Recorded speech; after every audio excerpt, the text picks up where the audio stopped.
हरे कृष्णा। आप सभी को शनि प्रदोष व्रत की बहुत सारी शुभकामनाएं। आज दिन है 4 अक्टूबर 2025 शनिवार। इस बार भगवान शिव को प्रिय ऐसा प्रदोष का व्रत शनिवार के दिन आ रहा है और इसीलिए इसे शनि प्रदोष व्रत के नाम से हम सब जानते हैं। भगवान शिव मनुष्य की समस्त मनोकामनाओं को पूर्ण करने वाले आदि देव हैं। वे भोलेनाथ हैं। थोड़ी सी तपस्या से प्रसन्न हो जाते हैं और ऐसे भगवान शिव को प्रसन्न करने का व्रत यानी प्रदोष का व्रत, जो कि मास में आने वाली प्रत्येक त्रयोदशी के दिन संध्या समय में की जाती है। ऐसी पूजा भगवान शिव और माता पार्वती को प्रसन्न करती हैं और ऐसे अनेक उदाहरण हमें अपने शास्त्रों से प्राप्त होते हैं। तो चलिए इस शनि प्रदोष व्रत के उपलक्ष्य में हम उसी से जुड़ी हुई एक पौराणिक कथा का श्रवण करते हैं। आइए आज की कथा आरंभ करते हैं। श्री सूत गोस्वामी ने कहा, त्रयोदशी तिथि में संध्या काल को प्रदोष कहा गया है। प्रदोष के समय महादेव जी कैलाश पर्वत के रजत भवन में नृत्य करते हैं और देवता उनके गुणों का स्तवन करते हैं और इसलिए धर्म, अर्थ, काम और मोक्ष की इच्छा रखने वाले पुरुषों को प्रदोष में नियम पूर्वक भगवान शिव की पूजा, होम, कथा और गुणगान करने चाहिए। एक समय विदर्भ देश में सत्यरथ नाम से प्रसिद्ध एक राजा थे। वे सदैव धर्मों में तत्पर, धीर, सुशील और सत्य प्रतिज्ञ थे। वे धर्म पूर्वक पृथ्वी का पालन करते थे और ऐसे बहुत सारा सुखमय समय बीत चुका था। उसके बाद अचानक एक दिन शाल्व देश के राजाओं ने इस विदर्भ नगर पर आक्रमण कर दिया। ये देखकर विदर्भ राज विशाल सेना के साथ युद्ध में उतर पड़े। दुर्भाग्य से शाल्वों की बहुत बड़ी सेना मारी गई, लेकिन अंत में विदर्भ राज भी उनके हाथों से मारे गए। उनका भयंकर पराजय हुआ। मंत्रियों सहित उस महारथी वीर राजा के मारे जाने पर मरने से बचे हुए सैनिक भी चले गए और उस समय विदर्भ राज सत्यरथ की पतिव्रता पत्नी अत्यंत शोकग्रस्त हो गई और उसी क्षण वो राजभवन से निकलकर पश्चिम दिशा की ओर चली गई। वो गर्भवती थी। प्रातःकाल होने पर धीरे धीरे मार्ग से जाती हुई उस साध्वी रानी ने बहुत दूर का रास्ता तय कर लिया और उसके बाद वो एक स्वच्छ तालाब पर पहुंची। तालाब के किनारे एक वृक्ष था। वो इस वृक्ष के नीचे बैठ गई। उस समय वो रानी गर्भवती थी और उस पतिव्रता रानी ने उत्तम गुणों से युक्त शुभ मुहूर्त में एक पुत्र को जन्म दिया। तत्पश्चात वह रानी जल पीने की इच्छा से उस जलाशय में उतरी और उसी क्षण एक मगरमच्छ ने आकर उसे अपना ग्रास बना लिया। इस प्रकार वह बालक जन्म लेते ही माता पिता से विहीन हो गया। भूख और प्यास से पीड़ित होकर वो सरोवर के किनारे जोर जोर से रोने लगा। जब वो इस प्रकार क्रंदन कर रहा था तो उसी समय भाग्यवश एक श्रेष्ठ ब्राह्मणी वहां पहुंची। उसकी गोद में भी 1 वर्ष का बालक था। वो निर्धन और विधवा थी। घर घर भीख मांगकर जीवन निर्वाह किया करती थी। उसका नाम उमा था। जब उस ब्राह्मणी ने उस राजकुमार को देखा तो उसे बड़ी दया आ गई और उसने मन ही मन विचार किया, ओहो, ये तो बड़े आश्चर्य की बात है। ये नवजात शिशु जिसकी नाल भी अभी तक नहीं कटी है, वो यहाँ पड़ा हुआ है। न जाने इसकी माता कहाँ चली गई। इसका पिता कौन है?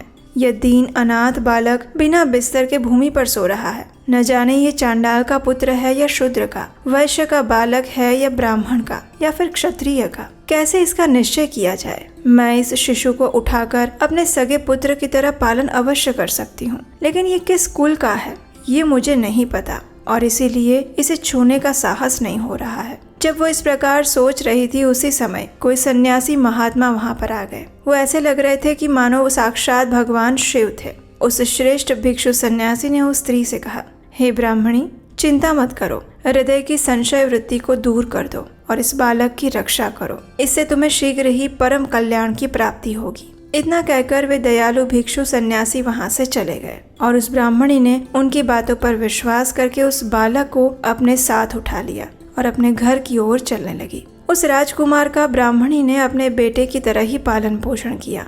एक चक्रा नामक नगर में उसका घर था।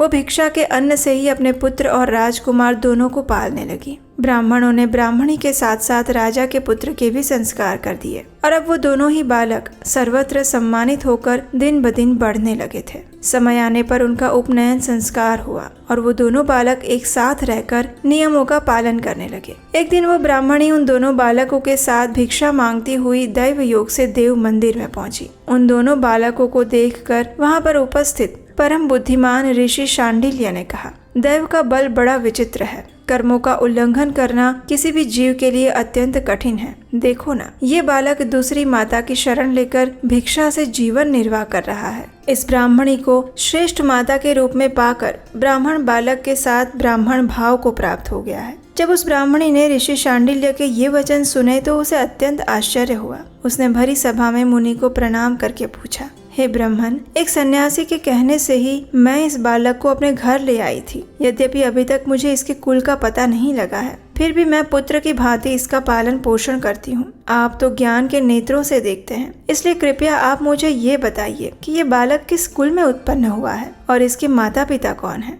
ये सुनकर मुनि ने कहा, हे ब्राह्मणी, ये विदर्भ देश के राजा का पुत्र है। और इस प्रकार कहकर मुनि ने उस बालक के पिता के युद्ध में मारे जाने का और उसकी माता के ग्राह द्वारा ग्रस्त होने का संपूर्ण समाचार कह सुनाया। ये सुनकर ब्राह्मणी को और भी आश्चर्य हुआ। फिर उसने प्रश्न किया, हे महामुने, वे राजा संपूर्ण भोगों को छोड़कर युद्ध में क्यों मर गए और इस बालक को दरिद्रता कैसे प्राप्त हुई और ये बालक अपनी दरिद्रता को पूर्णतः नष्ट करके पुनः राज्य कैसे प्राप्त कर पाएगा। मेरा ये पुत्र भी भिक्षान्न से जीवन निर्वाह करता है, अतः इसकी दरिद्रता के निवारण का भी क्या उपाय है, ये बताने की कृपा करें। ये सुनकर ऋषि शांडिल्य ने कहा, इस राजकुमार के पिता विदर्भ राज पूर्व जन्म में पांड्य देश के राजा थे। एक दिन प्रदोष काल में राजा भगवान शंकर का पूजन कर रहे थे और भक्ति भाव से भगवान शिव की आराधना में संलग्न थे। उसी समय नगर में कोलाहल मच गया। उस उत्कट शब्दों को सुनकर राजा ने बीच में ही भगवान शिव की पूजा छोड़ दी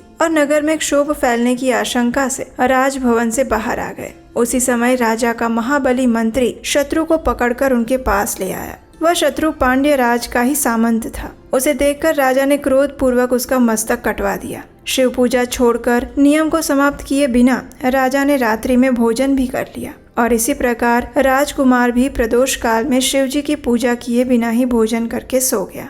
वही राजा दूसरे जन्म में विदर्भ राज हुआ। शिव जी की पूजा में विघ्न होने के कारण शत्रुओं ने उसको सुख भोग के बीच में ही मार डाला। पूर्व जन्म में जो उसका पुत्र था वही इस जन्म में भी हुआ। शिव जी की पूजा का उल्लंघन करने के कारण वो दरिद्रता को प्राप्त हुआ। इसकी माता ने पूर्व जन्म में छल से अपनी सौत को मार डाला था और उस महान पाप के कारण वो इस जन्म में ग्राह के द्वारा मारी गई। हे ब्राह्मणी, अब मैं तुम्हें सत्य वचन कहने जा रहा हूँ, ध्यान पूर्वक सुनना। इस भयंकर असार संसार को प्राप्त हुए जीव के लिए ईश्वर के चरणार विंदों की सेवा ही सार वस्तु है। जो प्रदोष काल में अनन्य चित्त होकर परमेश्वर के चरणार विंदों की पूजा करते हैं, वे संसार में सदैव बढ़ने वाले धन धान्य, स्त्री, पुत्र, सौभाग्य और संपत्ति के द्वारा सबसे बढ़कर बन जाते हैं। तुम्हारा ये पुत्र भी पूर्व जन्म में उत्तम ब्राह्मण था। इसने संपूर्ण आयु केवल दान लेने में बिताई है, यज्ञ आदि सत्कर्म नहीं किए और इसलिए वो दरिद्रता को प्राप्त हुआ और उस दोष का निवारण करने के लिए अब उसे भगवान शंकर की सेवा में जाना चाहिए। ये सुनकर ब्राह्मणी ने कहा, हे मुनिवर, कृपया आप शिव पूजन की संपूर्ण विधि और उसका क्रम बताइए कि किस प्रकार प्रदोष काल में भगवान शिव की पूजा करके ये दोनों बालक अपने अपने दोषों से मुक्त हो सकते हैं। ब्राह्मणी के इस प्रकार पूछने पर ऋषि शांडिल्य ने कहा, दोनों पक्षों की त्रयोदशी को मनुष्य जब निराहार रहे तब सूर्यास्त से 3 घड़ी पहले स्नान करे, फिर श्वेत वस्त्र धारण करके धीर पुरुष संध्या और जप इत्यादि नित्य कर्म की विधि पूरी करके मौन होकर शास्त्र विधि का पालन करते हुए भगवान शिव की पूजा आरंभ करें। भगवत विग्रह के आगे की भूमि को नए निकाले हुए शुद्ध जल से भली भांति लीप पोत कर सुंदर मंडल बनाएं। धौत वस्त्र इत्यादि द्वारा उस मंडल को चारों ओर से घेर दे। ऊपर से चंदोवा लगाकर फल, फूल और नवीन अंकुरों से उसको सजाएं। मंडल के मध्य की भूमि में 5 रंगों से युक्त विचित्र कमल अंकित करके उस पर सुस्थिर आसन बिछा कर बैठे और हृदय में भक्ति भाव से युक्त होकर पूजा की सभी सामग्रियों के साथ भगवान शिव की पूजा अर्चना करें। पूर्ण मनोभाव के साथ भगवान शिव को प्रार्थना करते हुए इस प्रकार कहें, हे देव, आपकी जय हो। हे सनातन शंकर, संपूर्ण देवताओं के अधीश्वर, सभी वर को देने वाले हे प्रभु, आपकी जय हो। आपके प्रसाद से मेरे सदा आनंद रहे। समस्त पापों के भय का अपहरण करके मेरी रक्षा कीजिए। मैं महान दारिद्र्य के समुद्र में डूबा हुआ हूँ। बड़े बड़े पापों ने मुझे आक्रांत कर लिया है। कृपया मुझ पर प्रसन्न होइए। एक निर्धन व्यक्ति को इस प्रकार भगवान शिव को प्रार्थना करनी चाहिए। जो धनाढ्य हैं अथवा राजा हैं, उसे भगवान शिव की प्रार्थना करते हुए इस प्रकार कहना चाहिए, हे भगवान शिव, आपकी कृपा से मेरी समृद्धि बनी रहे, मेरे राज्य में लुटेरे ना रहें, सभी लोग निरापद होकर रहें, पृथ्वी पर अकाल, महामारी इत्यादि के संताप शांत हो जाए, संपूर्ण दिशाओं में सुख का साम्राज्य छा जाए। इस प्रकार प्रदोष व्रत के दिन गिरिजापति भगवान शंकर की आराधना करें। अगर ये दोनों बालक इसी प्रकार भगवान शंकर का पूजन प्रत्येक प्रदोष के दिन करते रहेंगे तो वर्ष भर के अंदर ही इन्हें उत्तम सिद्धि की प्राप्ति हो जाएगी। शांडिल्य मुनि का ये वचन सुनकर उस ब्राह्मणी ने दोनों बालकों के साथ मुनि के चरणों में प्रणाम किया और इस प्रकार कहा, हे भगवान, आज मैं आपके दर्शन मात्र से कृतार्थ हो गई। ये दोनों बालक आज से आपकी शरण में हैं। ये मेरा पुत्र है और इसका नाम शुचिव्रत है और यह राजकुमार है जिसका नाम मैंने धर्मगुप्त रख दिया है। ये दोनों बालक और मैं सभी आपके चरणों के दास हैं। कृपया आप हम सब का उद्धार कीजिए। इस प्रकार शरण में आई हुई ब्राह्मणी को सुंदर वचनों द्वारा आश्वासन देकर मुनि शांडिल्य ने उसके दोनों बालकों को भगवान शंकर के आराधन की मंत्र विद्या का उपदेश दिया और फिर दोनों बालक तथा ब्राह्मणी मुनि की आज्ञा लेकर वहां से चले गए। दोनों बालक प्रत्येक प्रदोष व्रत के दिन मुनिवर के उपदेश अनुसार भगवान शिव की आराधना करने लगे और इस प्रकार पूजा आराधना करते हुए द्विज कुमार और राजकुमार दोनों के 4 महीने सुखपूर्वक बीत गए। एक दिन द्विज कुमार राजकुमार को लिए बिना ही नदी के तट पर स्नान करने के लिए गया। वहाँ झरने के जल के आघात से खाई की भूमि कट जाने से उसमें गड़ा हुआ एक बड़ा भारी खजाने का कलश चमक रहा था। उस पर ब्राह्मण कुमार की दृष्टि पड़ी और उसे देखकर वो अत्यंत हर्षित और कौतूहल में भरकर आश्चर्यचकित हो गया। उसे देवता के प्रसाद से प्राप्त हुआ समझकर वो सिर पर लेकर उसे घर आ गया और घर के अंदर उस घड़े को रखकर माता से कहा, माँ, ये भगवान शंकर का प्रसाद देखो। उन्होंने दया करके घड़े के रूप में ये खजाना दिखा दिया। तब उस पतिव्रता ब्राह्मणी ने राजकुमार को भी बुलाकर कहा, हे पुत्रों, इस खजाने के घड़े को तुम दोनों आपस में बराबर बराबर बांट लो। माता की ये बात सुनकर ब्राह्मण के पुत्र को प्रसन्नता हुई, लेकिन राजपुत्र ने कहा, माता, ये तुम्हारे ही पुत्र के पुण्य से प्राप्त हुआ है, इसलिए मैं इस खजाने को बांट कर लेना नहीं चाहता हूँ। अपने पुण्य से प्राप्त हुए खजाने का वो स्वयं ही उपभोग करें। भगवान शिव मेरे ऊपर भी अवश्य कृपा करेंगे। इस प्रकार प्रसन्नता पूर्वक भगवान शंकर की पूजा करते हुए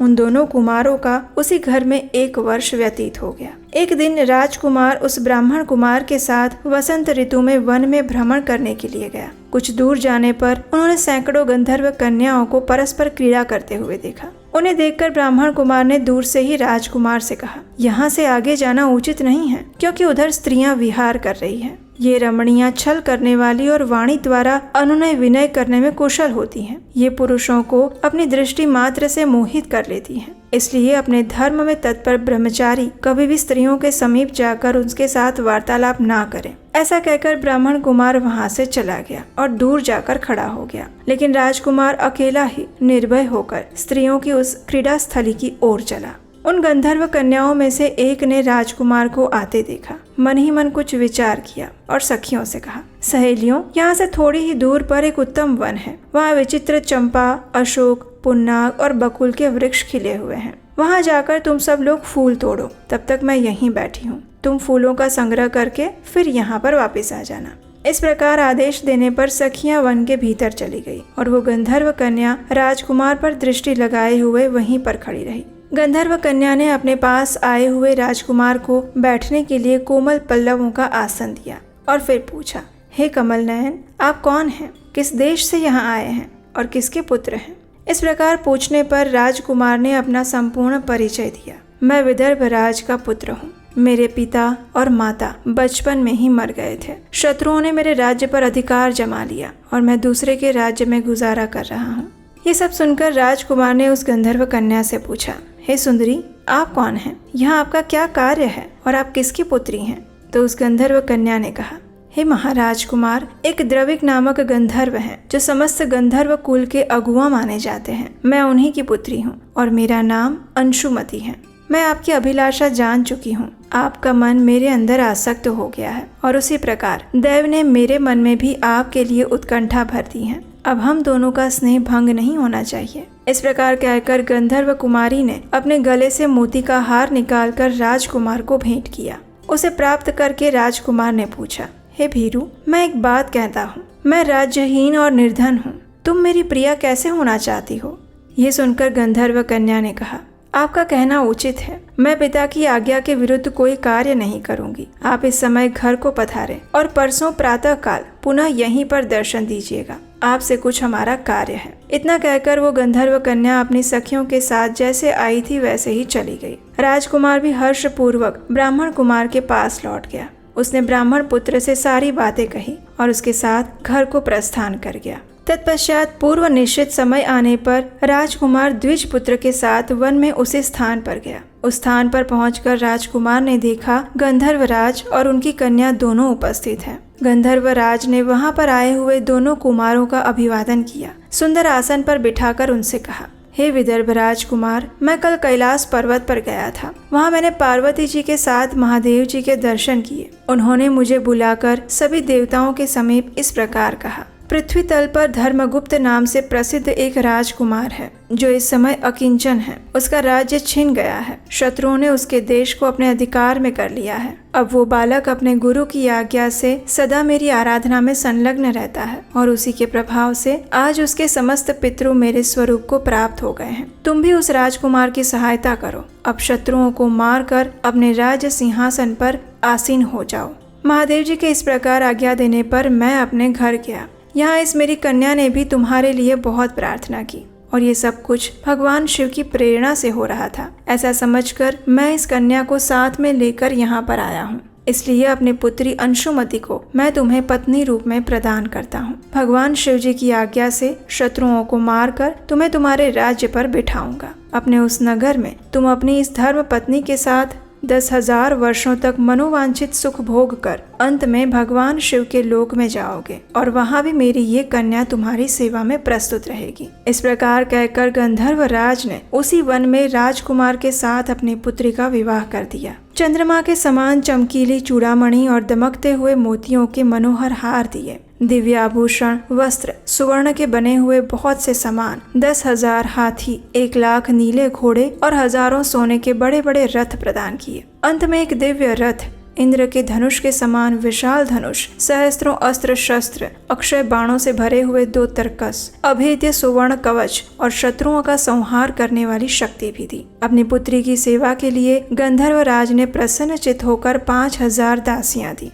इसके अलावा राजकुमार की सहायता के लिए उन्होंने अत्यंत उग्र गंधर्वों की चतुरंगिणी सेना भी भेंट की। ये सब कुछ प्राप्त करके राजकुमार अपनी मनोवांछित पत्नी के साथ अत्यंत प्रसन्न हुआ। पुत्री का विवाह करवाकर गंधर्वराज वापस स्वर्गलोक में चले गए। धर्मगुप्त विवाह के उपरांत गंधर्वों की सेना के साथ अपने नगर में गए और वहां उन्होंने शत्रु सेना का संहार करके राजधानी में प्रवेश किया। श्रेष्ठ ब्राह्मणों और मंत्रियों ने मिलकर राजकुमार का अभिषेक किया। जिस ब्राह्मण पत्नी ने उनका अपने पुत्र की भांति पालन किया था वही उनकी माता हुई और वो द्विज कुमार उसका भाई हुआ और गंधर्वराज पुत्री अंशुमति महारानी के पद पर प्रतिष्ठित हुई। इस प्रकार भगवान शंकर की आराधना करके धर्मगुप्त विदर्भ देश के राजा हो गए। और इसी प्रकार दूसरे लोग भी प्रदोष व्रत के दिन गिरिजापति की आराधना करके मनोवांछित फल और कामनाओं को प्राप्त करते हैं।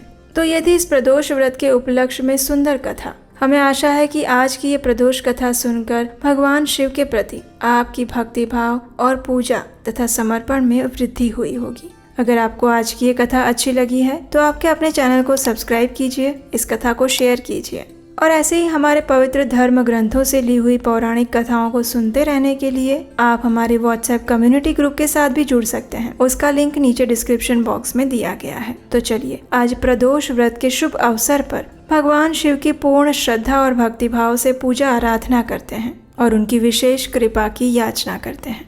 हरे कृष्णा।